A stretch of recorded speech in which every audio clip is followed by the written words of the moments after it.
Welcome to PLZ Soccer's YouTube channel. I'm delighted to say I'm joined by Greek football expert Stephen Kountourou, joining us on the channel today as we look ahead to Scotland versus Greece on Thursday evening at Hampden. It's a World Cup qualifier.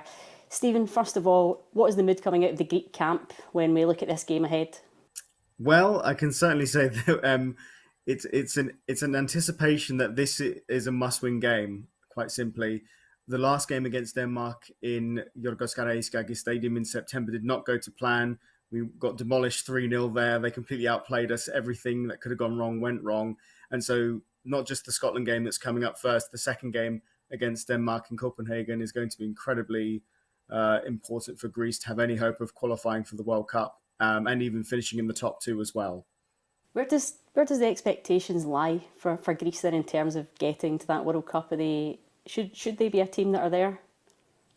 Well, the expectations been set by the Greek Football Federation and by Ivan Jovanovic, who have both said that the aim is to qualify for the World Cup in the US, Canada, and Mexico. So, that gives the fans expectations. Then, if that's the aim of the people in charge, and also on paper as well, with the players that we have at our disposal. I know a lot of them are quite young and still up and coming, but the level of talent of this Greek team is like nothing we've seen for a very long time, especially since we were qualifying for major tournaments consistently. So all of that kind of put together does give an expectation that this Greece team has something special being built. And so the aim should be to qualify for these major tournaments again consistently. Otherwise, it will feel like it's a bit of a waste if these players don't get that opportunity.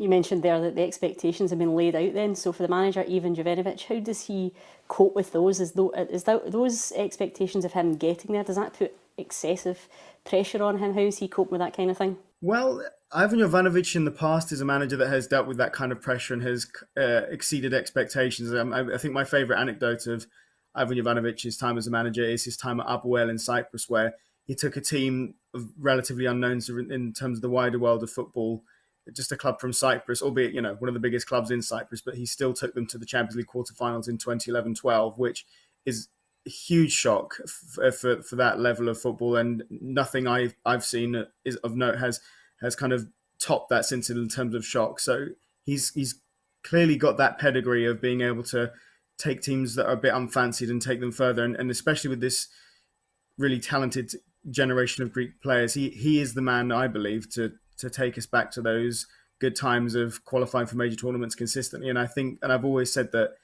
if Jovanovic doesn't qualify for us for this World Cup, I don't think he should leave. He shouldn't be sacked. I don't think there is an alternative. I think he's still going to be building something great. And if we don't make it this time, next time, I'm very confident that we will. But, I don't want to talk about us not making to the World Cup just yet. We haven't even got really into the qualifiers properly.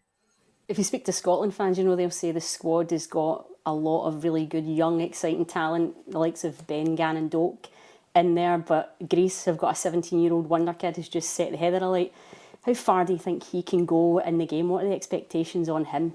Well, for me personally, I always try not to kind of put too much on Konstantinos Karetsas because I truly believe that he can be one of the world's best players. He has that potential, and it's not about him being at that level now because he's not even 18 yet, or he absolutely will reach that potential, but I think he could, and that's what's exciting. And we're already seeing it at such a young age for the national team and at his club side as well. He isn't probably going to feature against Scotland by the sounds of it because he is unwell, but he is travelling with the Greece squad. So let's see what happens. It's still a few days until the game, but that could be a big let off for Scotland, him not featuring at all in that game, or he might even be on the bench. We don't know yet for certain. And from the Greek side of things, when you look at this Scotland squad that Steve Clarke's picked for these two games, and then specifically this one, who are the players that you think that the Greeks need to look out for? Well, so many people have spoken to me already about Ben Doak, and he is an exciting talent. I can understand why there's comparisons with Garetas in terms of his youth, in terms of the expectations on him and the level of talent that he could achieve in his career. So he's one to look for as well. And obviously, Scott McTominay is such an easy one to highlight because of his time at Napoli and how he was a big threat against Greece, especially during the Nations League playoff finals. And so midfield is always a big trouble for Greece, even though we do have some great young players in Christos Athires and Christos Mousakidis both playing. We are the lightest part of our team is still midfield, whereas I feel like that's definitely still Scotland's strongest aspect as well. So all of those players like John McGinn, Scott McTominay, Ryan Christie, and Billy Gilmore, any of these kind of players coming through for Scotland, I think are going to be a real threat to Greece especially. In Greece, of course, they've got very recent history of coming to Hampden and winning, beating Scotland 3-0 earlier in the year. Is that a venue, is Hampden Park a venue that the Greek side like to come to, something that they look forward to, the big stadium, 50,000 fans and all the noise? Yeah, I'd say so. I mean, we've actually got a much better record playing these bigger sides away than we do at home as of late. You know, we lost to England at home, we lost to Scotland at home, and we've just been thrashed by Denmark at home. But we beat England away, we beat Scotland away, and so it seems like while playing in front of our own in front of our own fans, there's a lot of pressure seemingly on the players when they play these games in these big moments. Away, there hasn't been that much trouble, and while I don't think the gaming in Hampden Park will go the same way as it did last time, it's certainly going to be interesting to see how Greece play both these games away, because these are the two hardest fixtures we have to play, and they will be crucial to how far we can go in these qualifiers. And listen, you're the expert on Greek football. How do you see this one playing out for both sides?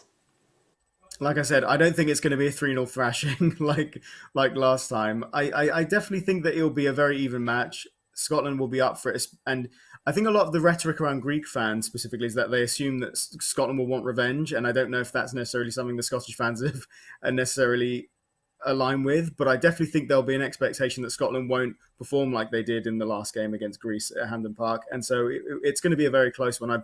I'm predicting a draw. I would love Greece to get a win. It's so important for us to get, I'd say 4 points over the next two games minimum to have hope of finishing top two. If you want to have any hope of finishing top, then it's 6 points from these next two games minimum. Yeah, well, it's certainly going to be intriguing what unfolds at Hampden Park on Thursday evening, and PLZ Soccer will be there to cover it all and bring you everything across our social media channels. Stephen, it's a delight to speak to you again, and thank you for joining us on PLZ Soccer's YouTube.